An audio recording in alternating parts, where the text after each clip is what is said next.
After we got married, we got an apartment on Haibachung near the Tending Market. It's not the best part of town, but not the worst either. Very lively, bustling, noisy area. That's Mai Elliott. She lives outside of Los Angeles now, a graceful, elegant, middle-aged woman. She's talking about her life in Saigon in the early 1960s, the first days of the Vietnam War. I had an apartment of my own, Life couldn't have been better, I thought.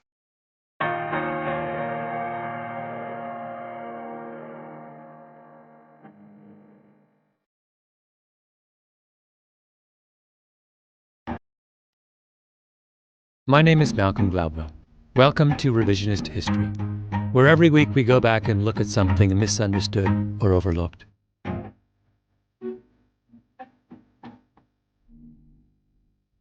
This week's episode is about a secret Pentagon study that a Vietnamese woman named Mai Elliott and two others became tangled up in, and what happened when it ended. Because there's a lot we can learn from it today.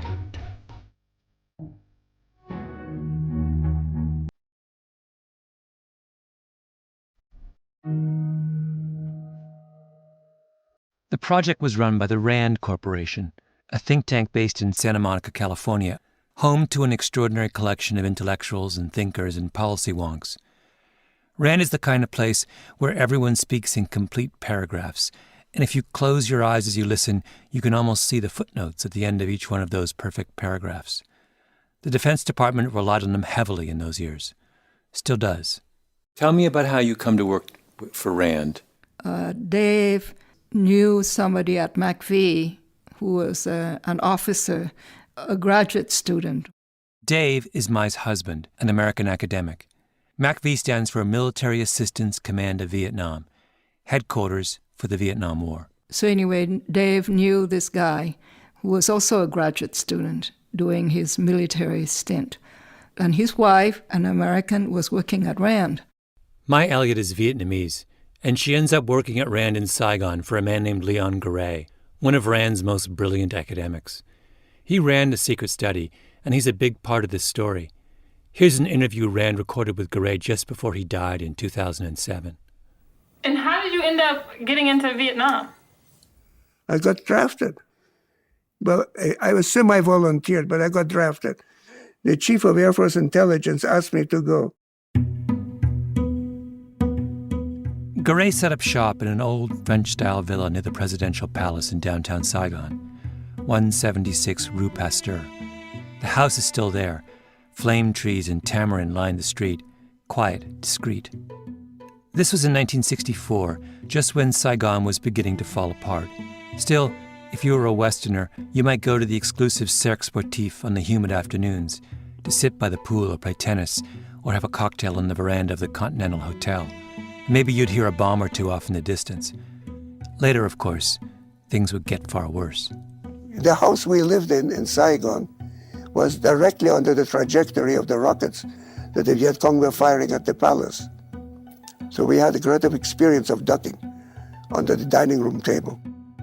Garay had been working in the Santa Monica office of RAND when he was summoned to Vietnam. It was a job no one really wanted. Who would leave Southern California for Saigon? The Pentagon wanted him to run a project interviewing Viet Cong prisoners and defectors. Garay jumped at the chance. I had to organize my own team of Vietnamese. We were producing interview reports or interrogation reports for the U.S., for RAND, and for the chief of the intelligence of the Vietnamese armed forces. They all got copies. Later, Leon Garay got into trouble, or at least into an argument, and RAND brought in a third person to fix things, Conrad Kellen. I was supposed to be indoctrinated by Leon Garay. He was supposed to tell me about Vietnam. But I got very quickly the feeling that he was extremely partisan, for the South, which of course was part of his job. Mm-hmm. That woman's voice you hear, that's Mai Elliott again. She interviewed Kellen in Santa Monica after he retired from RAND for a history she wrote called RAND in Southeast Asia, a history of the Vietnam War. A brilliant book, by the way. He was sort of Mr. Vietnam at RAND, Really? in the South, Mr. South Vietnam. Uh-huh. And I sort of became his sort of successor in a way.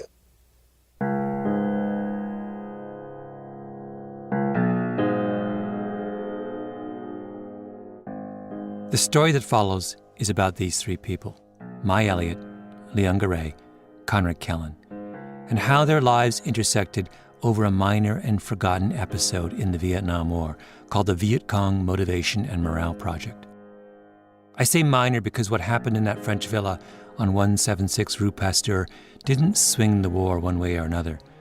Nobody who was part of the study ever fired a gun or dropped a bomb. But the story of the Morale Project says a lot about something that has obsessed us ever since: intelligence failure. Why is it so hard to tell what your enemy is thinking? That question came up after 9/11. During the two Gulf Wars, it came up again in Afghanistan. It comes up today with ISIS. And every time we get it wrong, every time our enemies take us by surprise, we always say, if only we knew more about them. If only we had more information about our adversaries. More spies on the ground, more satellite images, more intercepted communications, more of everything. Do you know how many federal government organizations there are just devoted to counterterrorism? 1,271. And another 1,931 private companies. Do you know how many Americans hold top-secret security clearances? 854,000. Those numbers all come from an extraordinary Washington Post investigation from 6 years ago. And here's the most incredible statistic of all. Just since 9/11, just to house top-secret intelligence work, and just in the Washington, D.C. area, 17 million square feet of new office space has been built to house intelligence operations. 17 million. We want to know everything about our enemies. But what the Viet Cong Motivation and Morale Project tells us is this: you can know everything there is to know about your enemy. Everything. And that still won't solve your problem.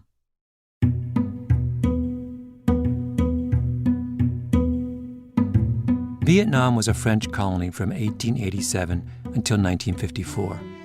Then the French lost control of the country. It was split in half. Communists took over the north. An American-backed regime came into power in the south.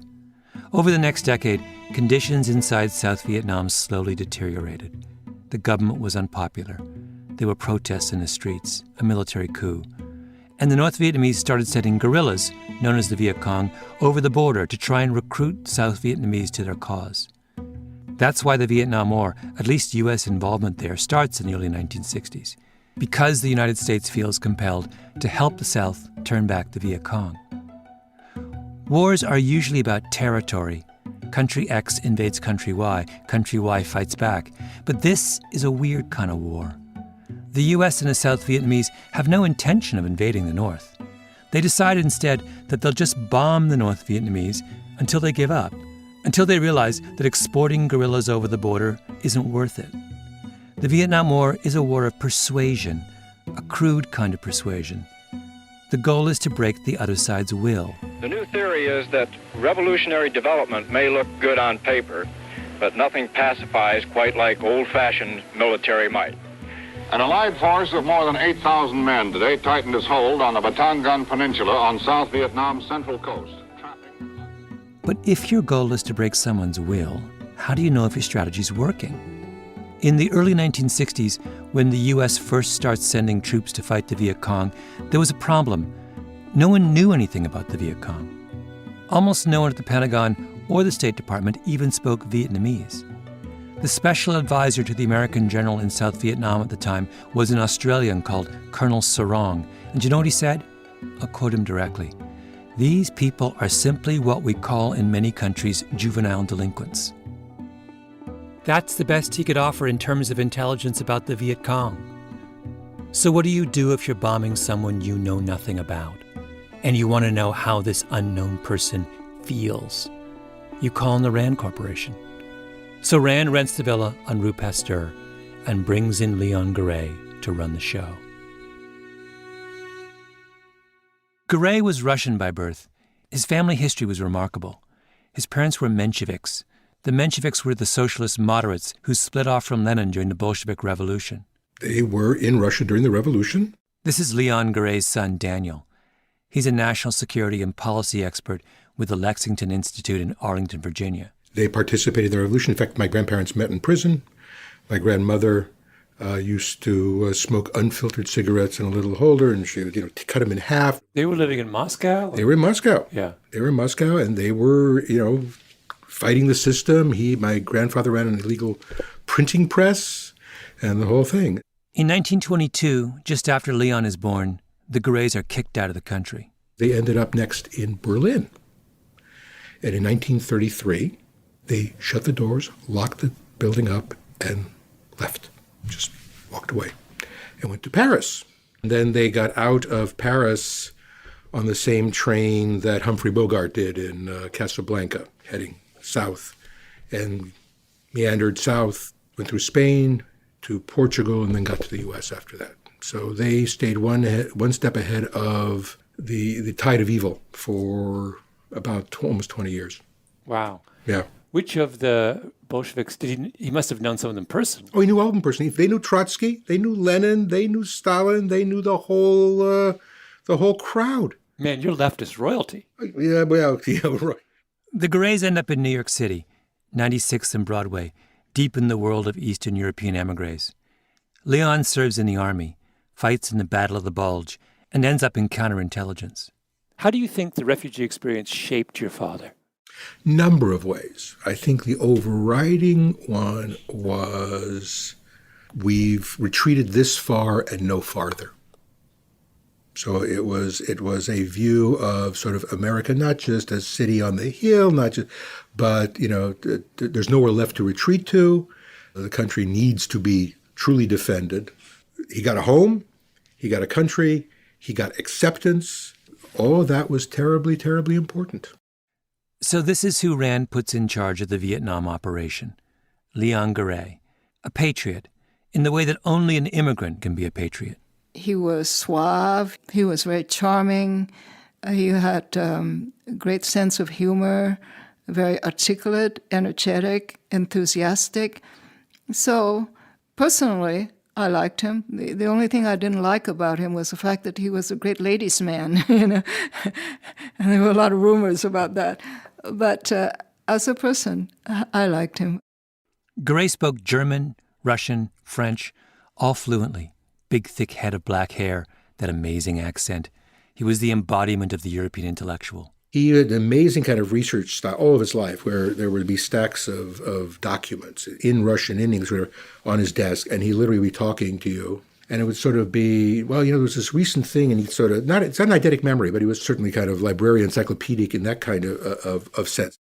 Garay meets Robert McNamara, President Johnson's Secretary of Defense, and tells him what he thinks needs to be done. That is, to really answer the question of how the bombing is affecting the Viet Cong.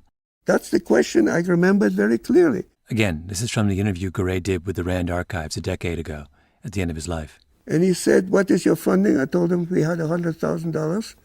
He said, "What could you do with $1 million?" That was his question. And I said, "I can do more of this stuff and I have more people doing the interviewing." He says, "You have it."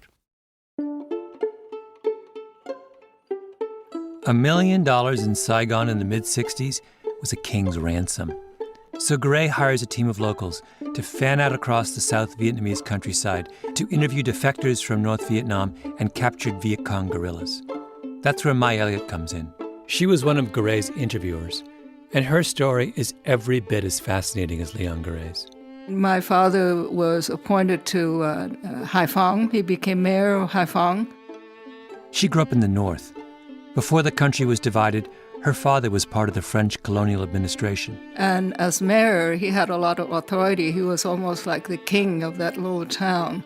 And we live in an enormous house with an enormous garden in front and back, with a staff of servants and even a platoon of guards, who stood guard outside our gate.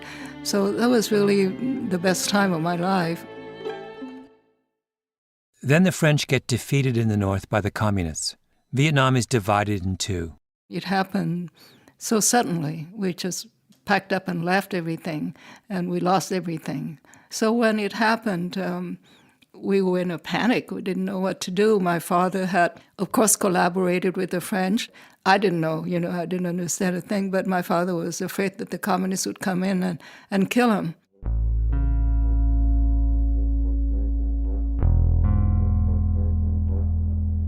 Mai Elliott didn't come to the RAND project as a blank slate. She came with a history. She had to flee for her life from the communists in the North. Now she's been hired by RAND to figure out the communists, the same people who chased her family away. The interviewers would go out in teams of 3 or 4. Sometimes the groups would stay in Saigon and go to the prison where captured Viet Cong were held. Other times, they would head out into the countryside, hitching a ride on military planes to the Mekong Delta.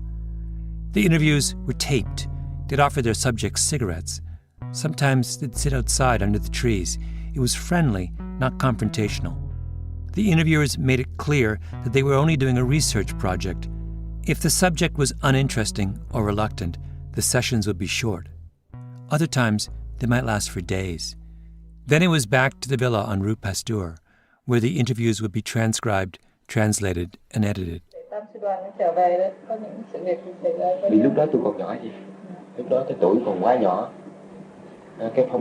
That's Mai Elliott in the central Mekong Delta, interviewing a former company commander for the 261st Battalion of the North Vietnamese Army. There was a lot of questions about bombing.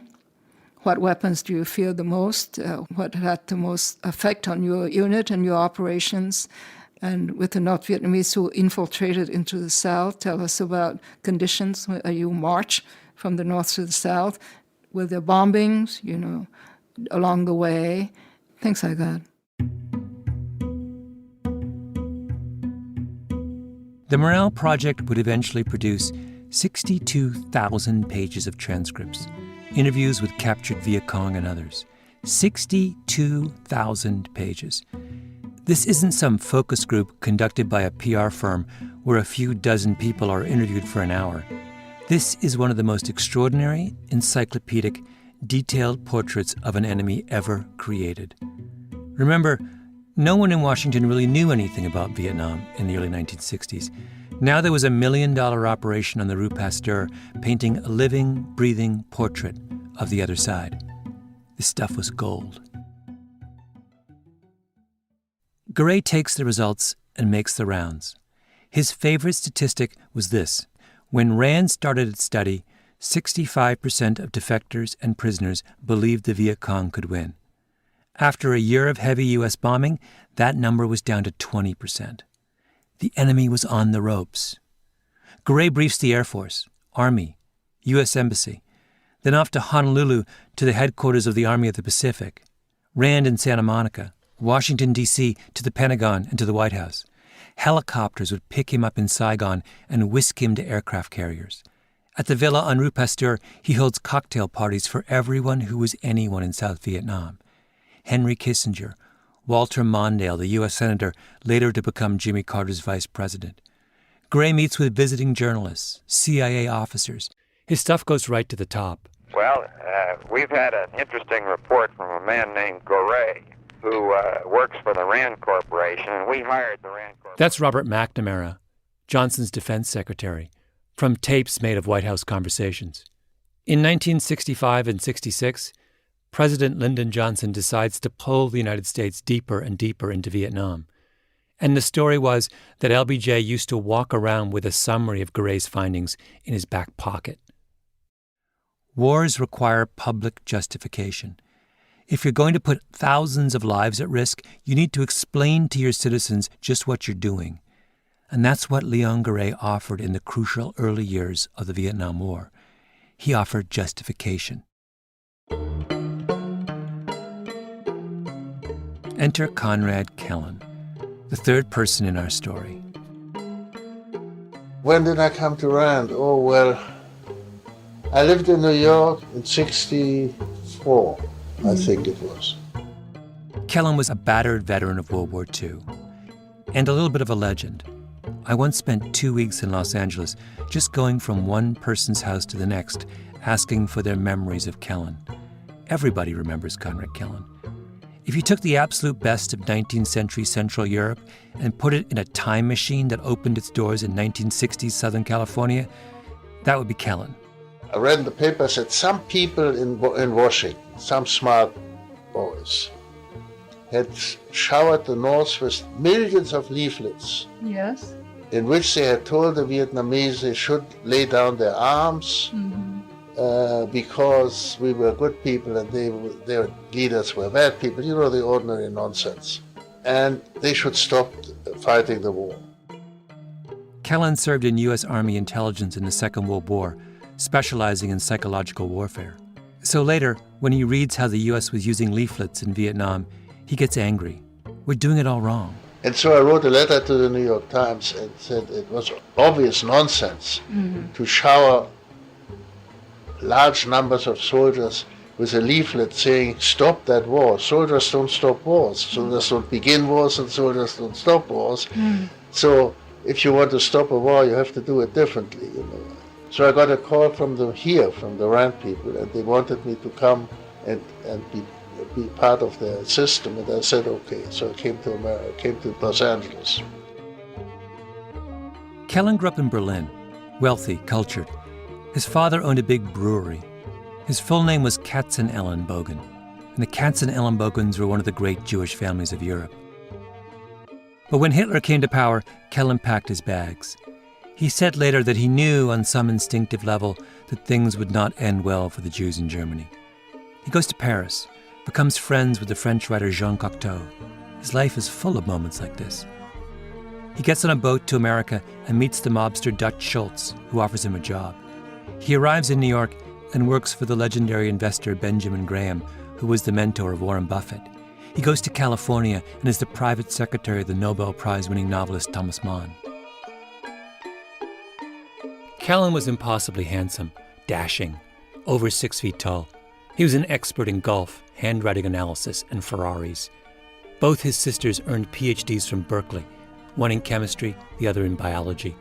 His brother escapes from Nazi Germany, lands in New York, and if you go online and look up the assets of his personal foundation, it's $665 million. His stepmother was painted by Renoir, a family friend. He was cousins with Einstein. I mean, after a bit, it gets ridiculous.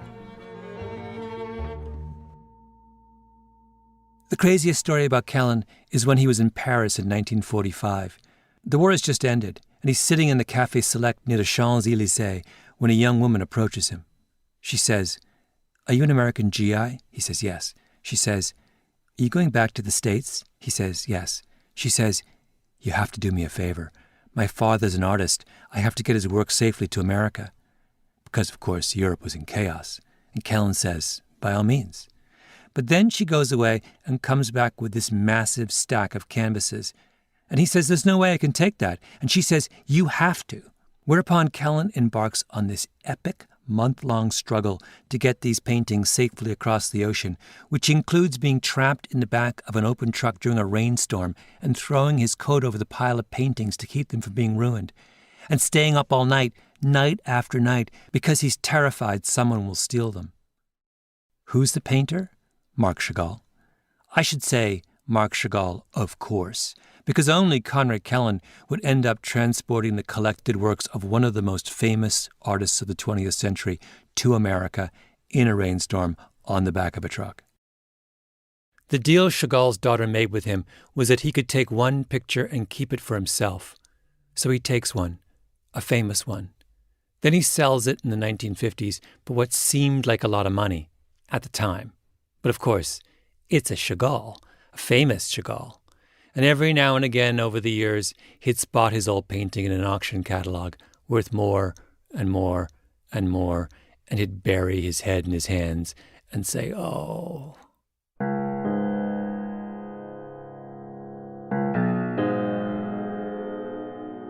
By late 1966, when Conrad Kellen gets to Rand, the place is in turmoil. The Vietnam War has split its ranks down the middle. This is the think tank that the Pentagon has been relying on to make sense of the war, but there's a group inside Rand that believes the war is a terrible mistake. I don't know if you remember the story of the Pentagon Papers. This was the secret 47-volume study of U.S. political and military involvement in the Vietnam War. It was commissioned by the Pentagon. The Pentagon Papers showed that the White House had been misleading Congress and the American people for years about how well the war was going. A copy of the Pentagon Papers was famously leaked to the New York Times in 1971 by Daniel Ellsberg. Ellsberg's leak was really the beginning of the end of public support for the war. And who was Ellsberg? an employee of Rand. And where did he get his copy of the Pentagon Papers? He took it from the safe at Rand. And guess who was one of Ellsberg's best friends and confidants at Rand? Conrad Kellen, of course, as always, in the thick of things. But the moment we're talking about is well before the Pentagon Papers controversy. It's at the beginning of the divisions within Rand, 1965-66. Rand is a place that prides itself on objectivity and rigor. Everything is checked and double-checked and fact-checked and reviewed in-house before it's released. But the Rand brass is beginning to worry that when Leon Garay gets whisked by helicopter to aircraft carriers or huddles with generals at his cocktail parties at the villa on Rue Pasteur, he's bypassing all that. They worry that he's gone rogue. So they bring in Conrad Kellen to be a second set of eyes. Kellen comes in and reads 1,000 of the Viet Cong interviews. Remember, many of these interviews ran to 15 or 20 single-space type pages. It's a huge amount of work. And Kellen decides Garay has it all wrong. The Viet Cong are not crumbling. On the contrary. Here's Kellen again from his interview with Mai Elliott. I could see from the interviews that we were not going to win this war. That was my conclusion. I was one of the very few people at Rand who had that idea, and most of them were gung-ho. They were going, and they couldn't understand. To this day, they don't understand how a nation with 2 million soldiers, battleships, airplanes cannot win over Vietnam. So here we have two men. Two sophisticated European intellectuals with access to the richest trove of intelligence in the entire war. Garay goes first and says, "We're winning." Kellen comes along, looks at exactly the same evidence and says, "We're never going to win." Then there's Mai Elliott. If Garay is at the villa on Rue Pasteur and Kellen is back in Santa Monica, Elliott is actually in the field, in the jungles and villages, talking to actual defectors and Viet Cong guerrillas. And what does she think will happen? She doesn't know. She's confused. I walked into this cell, and I didn't know what to expect. And then in walked this man, middle-aged, very briskly, and he looked, like a man of authority. And he stopped dead in his tracks. Elliott is talking about an early interview she did that had a huge impact on her, that she never forgot. You have to remember what I looked like at the time. I was young, I was dressed in Western clothes, and I didn't look like the military interrogators he had seen. So he was surprised to see me, and he was kind of guarded, suspicious. He didn't know what to expect. And I was afraid. I didn't know what was going to happen because I had grown up believing that the communists were bloodthirsty. They started to talk, and gradually he relaxed and she relaxed. I had never met a communist before, face to face. So my curiosity just took over, and I just asked him a lot of questions about him and his family and his background and his beliefs. And he had devoted his whole life to fighting the French, and now he was fighting the Americans. And he seemed to have a lot of integrity. And what effect did listening to him have on you? Well, it really confused me because I had believed that the communists were sort of like thugs. We call them đầu châu mặt ngựa, meaning thugs. And what's the literal translation of that? Đầu châu mình ngựa, the head of a buffalo and the body of a horse. So somebody who's not, quite human, a thug. What the captured Viet Cong officers said was straightforward. The intelligence was straightforward.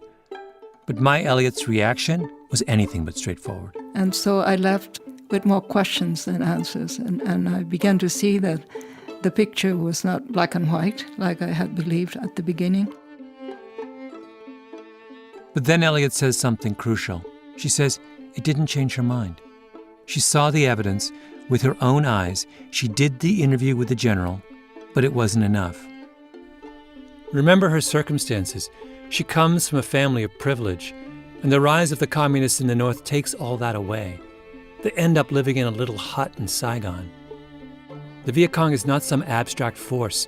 They were a personal threat to her family. I think for people whose backs were against the wall and who thought that their survival depended on the communists not winning, then seeing the evidence doesn't mean that you change your mind. Seeing the evidence doesn't mean that you change your mind. Seeing the evidence just increases your fear, because you fear that, that the communists would win and it would be the end of you and your family. And you don't want to face it, you don't want to think about it.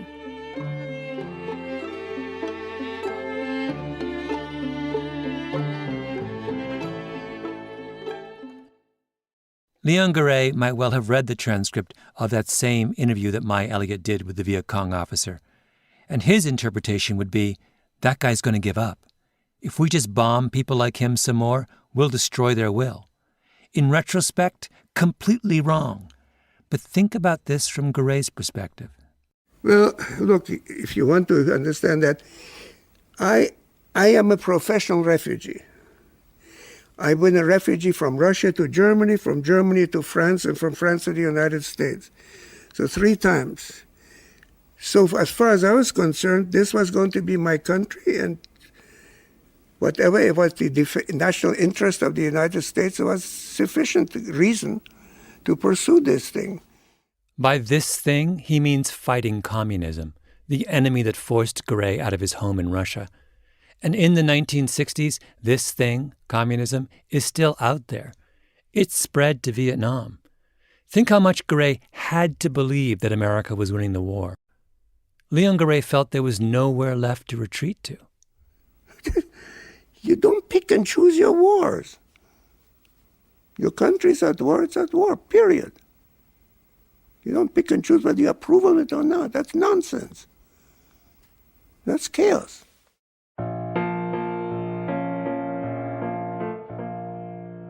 There's a moment in Mai Elliott's interview with Conrad Kellen where he talks about Garay, about what it means to be a refugee.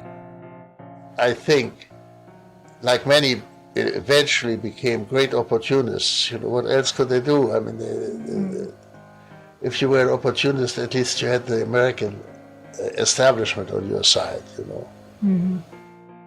The refugee is an opportunist because he is at the mercy of whatever country will take him.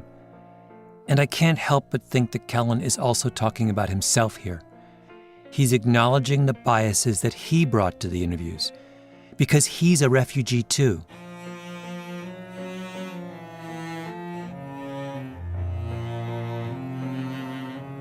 He escaped from the Nazis. He witnessed the destruction of everything he once knew, his home, his community, his family, his privilege. How can that not scar you?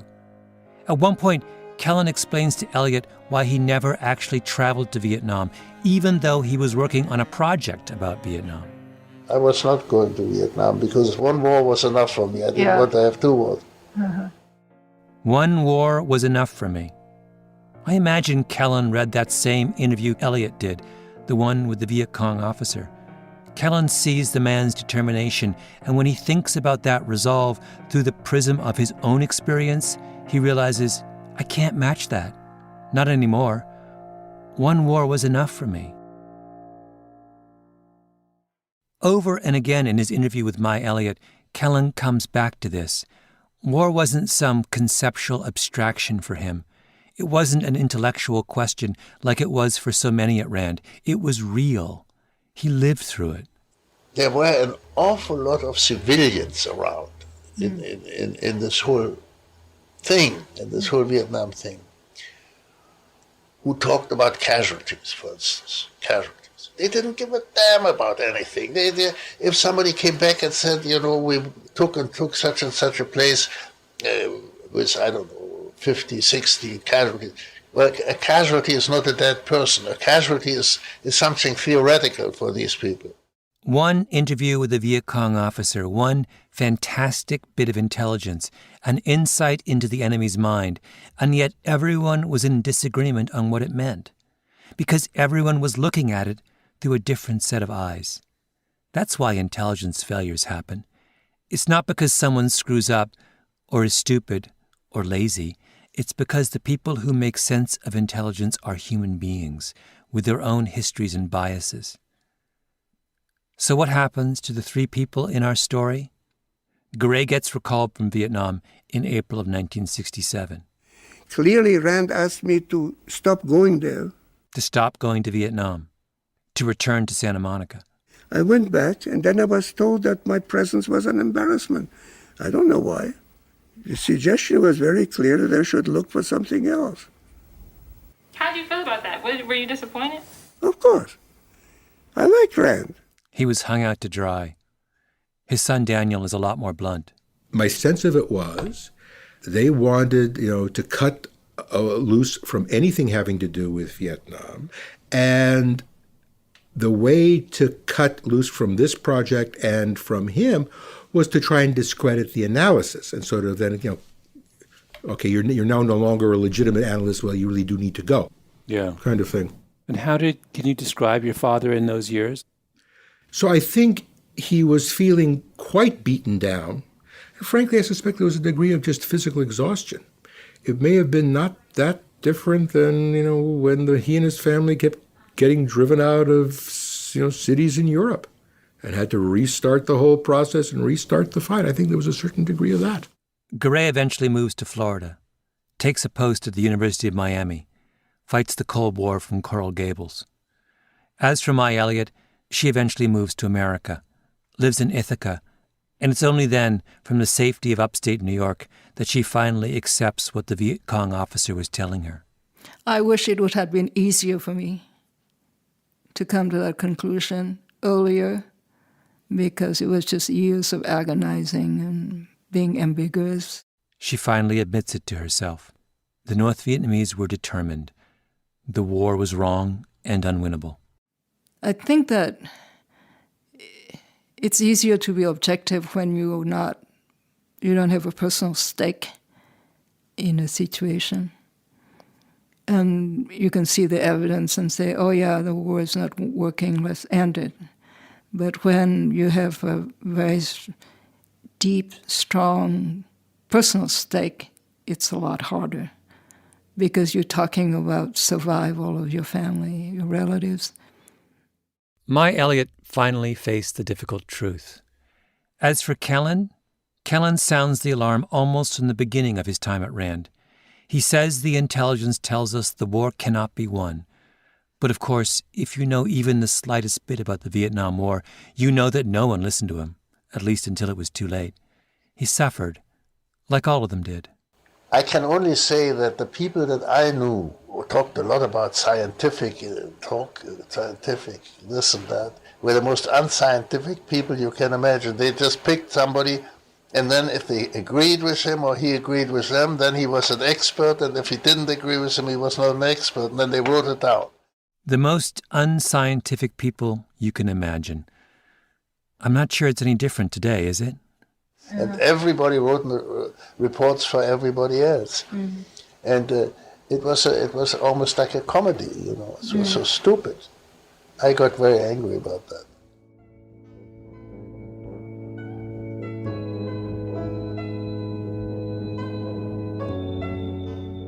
Kellen died in 2007, and not long ago I went to see his wife in that same house up in the hills.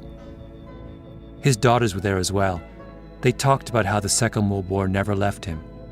He had terrible memories, and at the very end of his life, all those memories came back with a vengeance.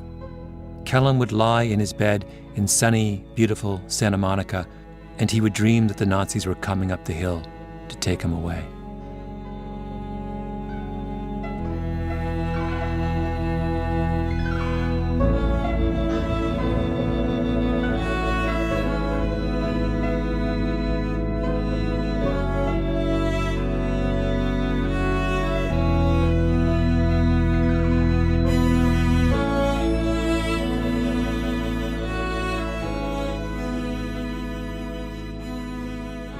You've been listening to Revisionist History.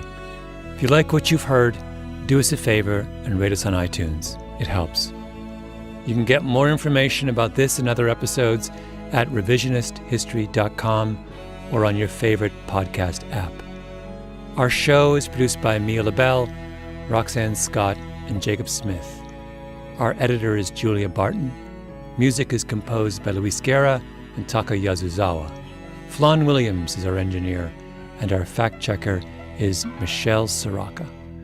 Panoply Management Team, Laura Mayer, Andy Bowers, and Jacob Weisberg. I'm Malcolm Gladwell.